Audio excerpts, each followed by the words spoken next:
নমস্কার বন্ধুরা, বানির হেসেলের রকমারি রান্না নিয়ে আমি চলে এসেছি।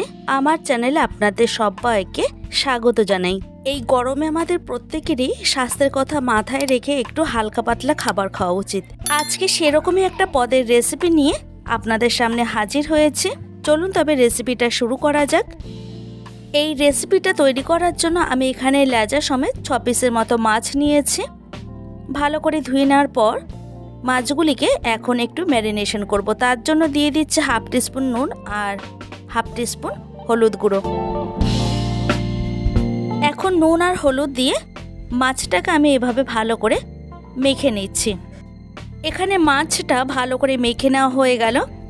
এখন আমি এটা 15 মিনিটের জন্য রেখে দেব। অন্যদিকে আরেকটি প্লেটে কিছু সবজি কেটে নিয়েছি, যেমন আলু আছে এখানে, আমি আলুটাকে একটু লম্বা করে কেটে নিয়েছি আর সজনে ডাঁটাকে চোকলা ছাড়িয়ে নিয়েছি এভাবে। 15 মিনিট বাদে আমি রান্নাটি করতে চলে এসেছি। তার জন্য ওভেনে আগে থেকে একটা কড়াই বসিয়ে দেওয়ার পর গ্যাসটাকে অন করে দিলাম। এখন গ্যাসের ফ্লেমটাকে একদম হাইতে দিয়ে কড়াইটাকে খুব ভালো মতো গরম করে নেব। এরপর এর মধ্যে দেব পর্যাপ্ত পরিমাণে সাদা রিফাইন্ড অয়েল। তবে পছন্দ না হলে এই তেলটাকে অ্যাভয়েড করে সর্ষে তেলও করতে পারেন। এখন একটু সাবধানে মাছগুলিকে আস্তে আস্তে করে ছেড়ে দিচ্ছি তেলের মধ্যে। মাছগুলিকে যখন ছাড়বো তখন গ্যাসের ফ্লেমটাকে আবারও মিডিয়ামে দিয়ে দেব। তাহলে প্রথমেই যদি হাইতে দিয়ে রাখি তাহলে মাছের যে ওপরের সারফেসটা সেটা পুড়ে যাবে আর ভেতরটা কাঁচা থেকে যাবে। তো মাছের এখানে এক পাশ ভেজে নেওয়া হয়ে গেছে। এখন উল্টে দিচ্ছি অন্য পাশটি হওয়ার জন্য। আমি এখানে মাছগুলিকে খুব কড়া করে ভাজছি না, কারণ বেশি কড়া করে ভাজলে মাছের যে টেস্টটি সেটা নষ্ট হয়ে যায়। তো আমার এখানে মাছগুলি ভেজে নেওয়া হয়ে গেছে। এখন আমি তুলে নিচ্ছি এক এক করে। একই রকমভাবে আমি বাকি মাছগুলিকেও তেলের মধ্যে ছেড়ে দিচ্ছি।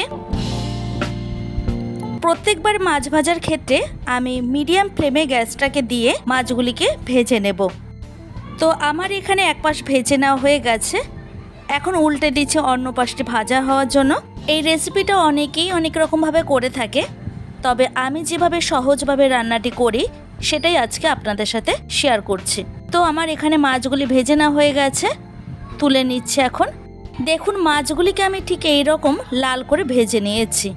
এখন চলে যাব পরবর্তী স্টেপে। তার জন্য আমি এই তেলের মধ্যে, অর্থাৎ মাছ ভাজা তেলের মধ্যেই আলুগুলিকে ভেজে নেব। আমরা সকলেই জানি মাছ ভাজা তেলের রান্নাটি করলে মাছের ঝোলের যে স্বাদটি সেটা কিন্তু দ্বিগুণ মাত্রা বেড়ে যায়।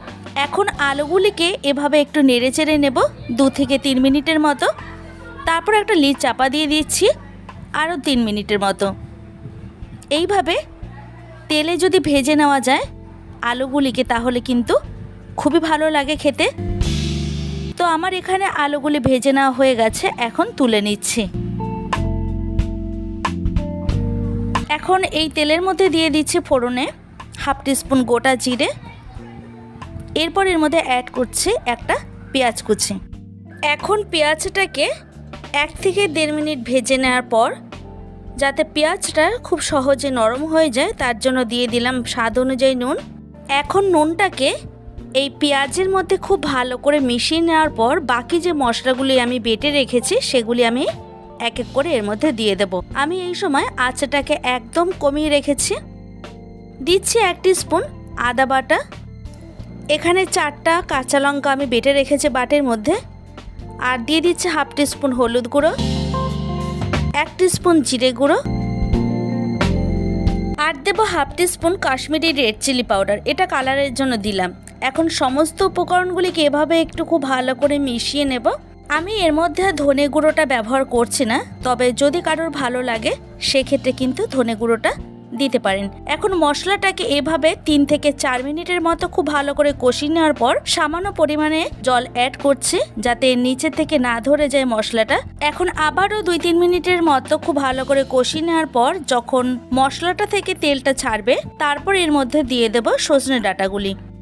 এখন এই মশলাগুলির মধ্যে ডাঁটাগুলিকে, মানে সজনে ডাঁটাগুলিকে এভাবে একটু খুব ভালো করে কষিয়ে নিতে হবে। আমি 2 মিনিটের মতো কষিয়ে নেওয়ার পর একটা লিড চাপা দিয়ে দেব। আবার 2 মিনিট পর ফিরে এসে ঢাকনাটাকে আমি সরিয়ে নিচ্ছি। দেখুন মশলাটা থেকে কিন্তু অলরেডি তেল ছেড়ে দিয়েছে।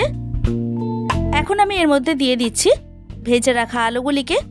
তারপর একটু নেড়ে চেড়ে নেওয়ার পর এর মধ্যে দিয়ে দেব পরিমাণ মতো গরম জল। আমি এখানে একটু উষ্ণ গরম জল ব্যবহার করছি।